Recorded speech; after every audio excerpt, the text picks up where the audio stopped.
gonna grow up. Once upon a time, there was a little girl who was trapped.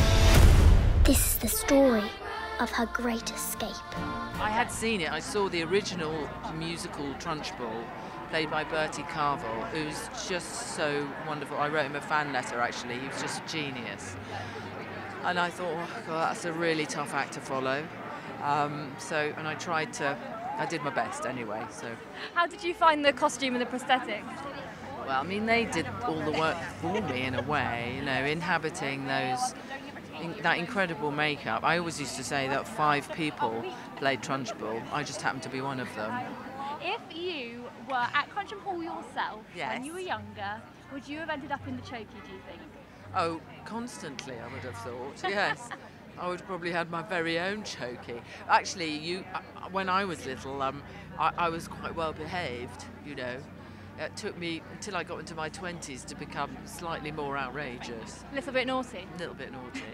Mrs. Phelps, where's the revenge section? Sometimes you have to be a little bit naughty. Where's my hat?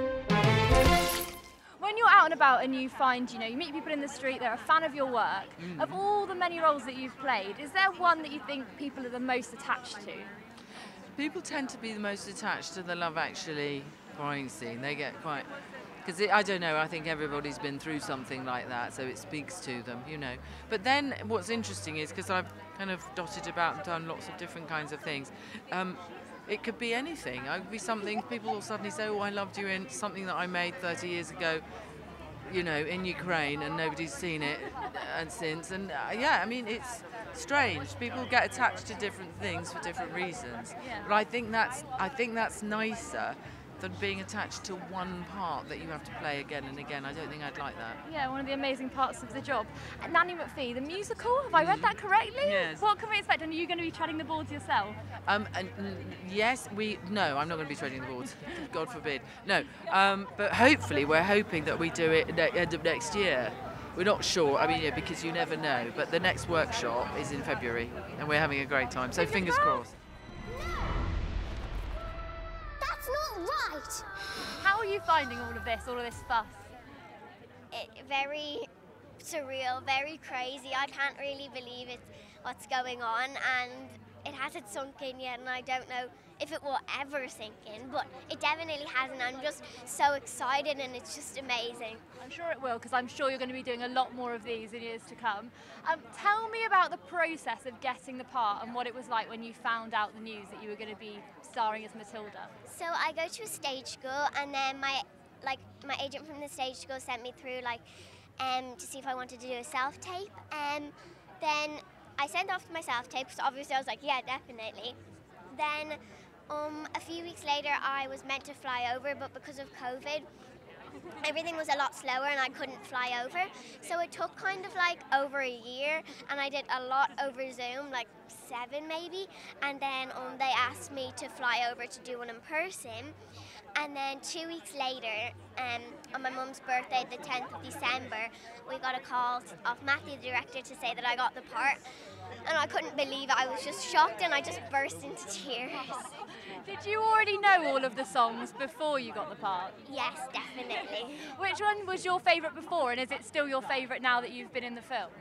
My 2 favourites were Naughty and Quiet, and now after I finished the film, it's definitely both of them, but I love the new song as well, Still Holding My Hand. And finally, had you seen the West End show? Because obviously there's been lots of Matildas before, but you're the first movie Matilda. Have you spoken to any of the girls that have played the part before you in the West End? Well, before I filmed it, or even before that, I'd never seen it on the stage, and then after me and some of the kids, we went to see it, and it was absolutely amazing to see the whole film in a different kind of way, and all our characters portrayed in a different way. And before the show, I got to see the little girl who played Matilda, and it was so good to see the Matilda on the stage. Your mind, Matilda. Your parents must think they've won the lottery with a child like you.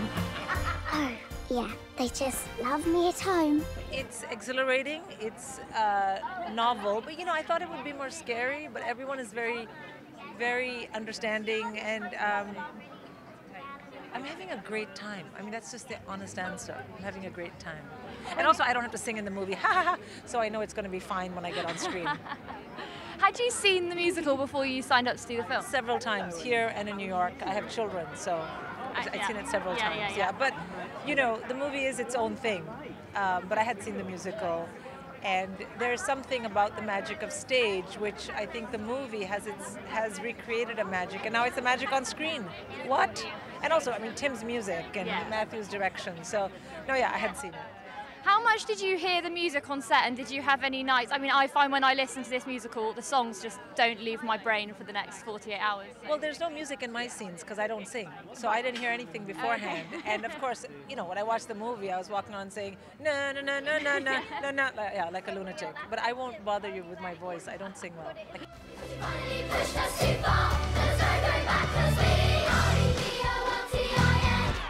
There are a huge amount of children in the film. What was it like working with a cast of so many young actors? It was, you know, they were in school, and I felt bad for them, and I would walk past and say, I'm glad I'm done with school, and they didn't appreciate that. But I spent a lot of time with Alicia, who's Matilda, and we had a great time. I think these children are very special, that they managed to pull it off with going to school and taking breaks and coming back and doing this. It was like a pageant of discipline. I was very impressed. And finally, if you had been at the same school when you were younger, would you have ended up in the Chokey, or were you quite well paid? 100% in Chokey. 100% in the Chokey, because I was always telling stories at school and talking, and I had a stammer, so it was very noticeable, and I would have been in the Chokey.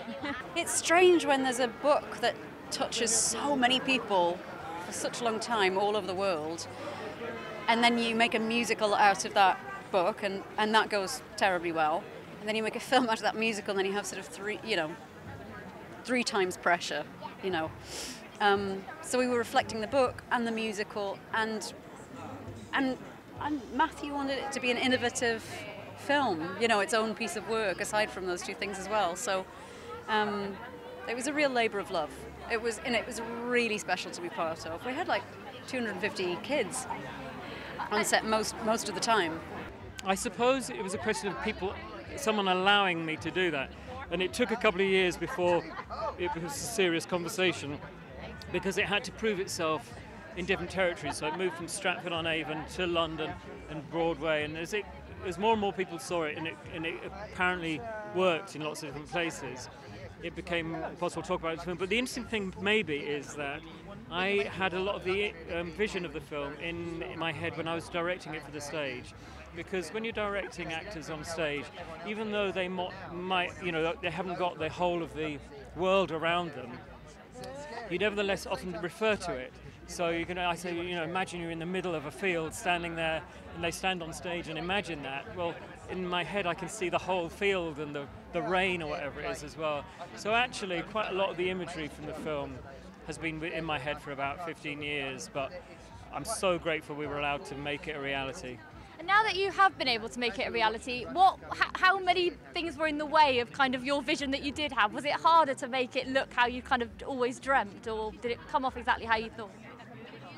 And also, there's lots of discoveries on the way, so it's not like I had the entire film in my head, just certain moments. It's always, I think, I haven't made a load of films, but it's always a mixture of idealism and pragmatism. So you'll see something, you know, exactly like that, and then you'll go out to shoot it, and the weather is the wrong weather, or you know, for some reason you've run out of money on something, or run out of time is a big thing, particularly with 300 kids in the film. You keep running out of hours that they can film, so you have to make some very quick decisions and stuff.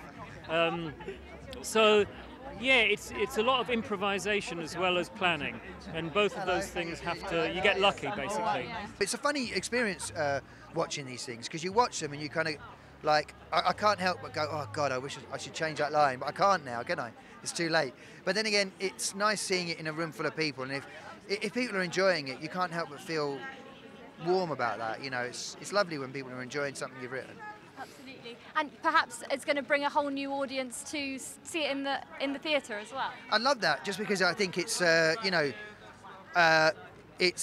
its roots are on stage, and like, you know, we did it in subsidised theatre, and you know, subsidised theatre is amazing, and it's taking a terrible hit at the moment, you know, and I just, you know, anything that sort of brings people into theatres is great. I remember when I got involved in theatre because, you know, I saw weird things on Channel 4, and like suddenly it drew me in for some reason, and I ended up doing stuff in theatre, and it sort of changed a lot for me. Like, not just I've got to be a playwright and a writer and all those things, but I actually got to think about different things, and I think that's what theatre can do. So if it brings people to theatre, then I'd be really pleased, you know.